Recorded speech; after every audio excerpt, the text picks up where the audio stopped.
నేను పాడే పాట ఇది అని వచ్చే పాట అయితే నాకు వస్తుందంటున్నారు. ఒకప్పుడు మీరే పాడాలని పాటలు అనేవారు. కాబట్టి ఇప్పుడు మీ స్థాయికి తగ్గ పాటలు అని తయారు కావట్లేదా అని ఒక ఆందోళన కలుగుతుంది. కరెక్టేనండి, డెఫినెట్గా నిజంగా కావట్లేదు. అంటే నేనేదో పెద్ద స్థాయి సంపాదించానని కాదు. They think that my voice is aged, more aged than themselves, which is non sense. అలా అనుకుంటే ఇప్పుడు ఏజ్డ్ హీరోస్కి అసలు సంబంధం లేని వాయిస్తో వస్తూ పాడించేస్తున్నారు. అది లాజిక్ కాదు. కానీ జనరల్గా ఆ అభిప్రాయం మాత్రం క్రియేటర్స్లో ఉన్నది. అందుకని ఆ దృష్టితో ఆలోచించి వాళ్ళు నా చాదస్తాలను కూడా మనసులో పెట్టుకొని ఇట్లాంటి సాహిత్యం ఉంటే ఆయన కొంచెం ఇబ్బంది పడతారు. నా మీద కొన్ని అపప్రదలు కూడా ఉన్నాయి ఈ మధ్య. 99% మ్యూజిక్ డైరెక్టర్లు అందరూ కూడా వాళ్ళ రేంజ్లో పాడేసి వాళ్ళ ట్రాకులు తీసేస్తారు. దానికి నా గొంతు కలపడం ఇబ్బంది అవుతుంది. ఈ శృతి కష్టమయ్యా అంటే అందరూ బాలుగారు పై శృతిలో పాడలేకపోతున్నారండి ఇప్పుడు అనేటటువంటి అపప్రద కూడా ఉన్నది. ఒక మంచి తెలుగు పాట వచ్చినప్పుడు దాంట్లో ఉచ్చారణ అన్నదానికి ప్రాముఖ్యత ఉన్నప్పుడు నన్నే అనుకుంటున్నారు. ఘంటసాల గారు ఒక వెలుగు వెలిగి 20 సంవత్సరాలు అయిన తర్వాత ఆయన ఇంకా కొనసాగుతున్న సమయంలో బాలు గళం దూసుకొచ్చి నేనున్నాను అంటూ ముందుకు వెళ్ళింది. బాలు గారి తర్వాత ఇప్పుడు నేనున్నాను అంటూ నిజంగా బలంగా ఉనికిని ఎస్టాబ్లిష్ చేసే గొంతులు కానీ పాఠాంతరం కానీ ఏమీ రావట్లేదు. దీనికి కారణం ఏంటి సార్?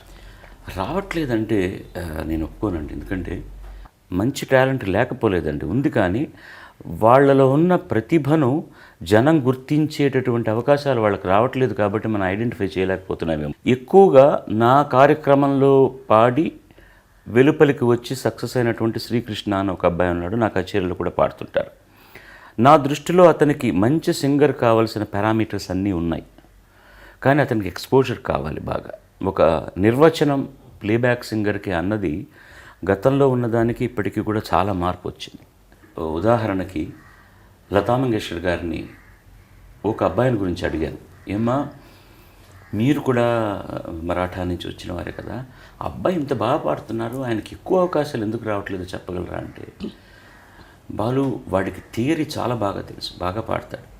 కానీ సినిమాకంటూ వాయిస్కి ఒక నిర్వచనం ఉంది.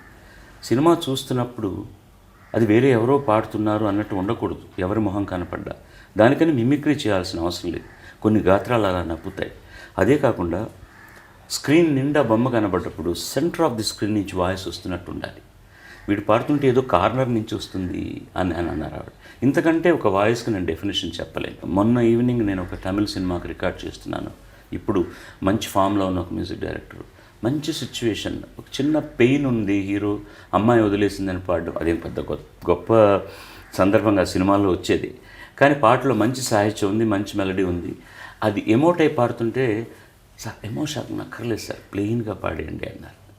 ఇంకెందుకు ప్లేబ్యాక్ సింగింగ్ అంటే కాల పరిణామంలో ఎన్ని మార్పులు వచ్చాయో. గతంలో మామూలుగా పాడితే కాస్త ఇన్వాల్వ్ కావాలండి, ఎక్స్ప్రెషన్ కావాలి. మీరు ఇంకో పాత్రకు పాడుతున్నారు కదా, కొంచెం ఆ మూడ్లోకి వెళ్ళండి అనేవాడు. సినిమాలో 6 పాటలు ఉంటే ఒక హీరోకి 6 చేత పాడించాల్సిన అవసరం ఉందో నాకు అర్థం కాదు. అంటే చాలామందికి మనం అవకాశాలు ఇచ్చేస్తున్నామన్నా. కొంతమంది మ్యూజిక్ డైరెక్టర్లు స్టేజ్ మీద చెప్తున్నారు, ఇప్పటికి 100 మందికి నేను అవకాశాలు ఇచ్చానని.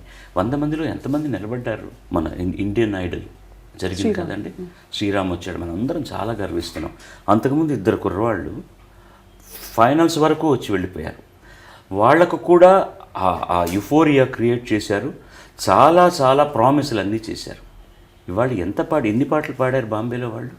అక్కడే మా గురువు గారి ప్రత్యేకత. నేను అందరి దగ్గరికి వెళ్ళినప్పుడు అందరూ చాలా బాగా పాడుతున్నావు, కానీ వాయిస్ ఇంకా మెచ్యూర్ కావాలి అన్నారు. ఏవేవో కారణాలు చెప్పారు, కానీ నాకు ఎవ్వరూ అవకాశాలు ఇవ్వలేదు. ఈయన దగ్గరికి నేను వెళ్ళనే లేదు. నేను ఎక్కడో స్టేజ్లో పాడుతుంటే విని, ఫస్ట్ సినిమాలో పాడతావా అన్నారు. అని ఆయన అన్నమాట ఒకటి, నువ్వు డిసిప్లిన్డ్గా ఉంటే మినిమం 40 years నువ్వు గొప్ప సింగర్ అవుతావు అన్నారు. అప్పుడు నేను చాలా సాదా సీదా సింగర్ని.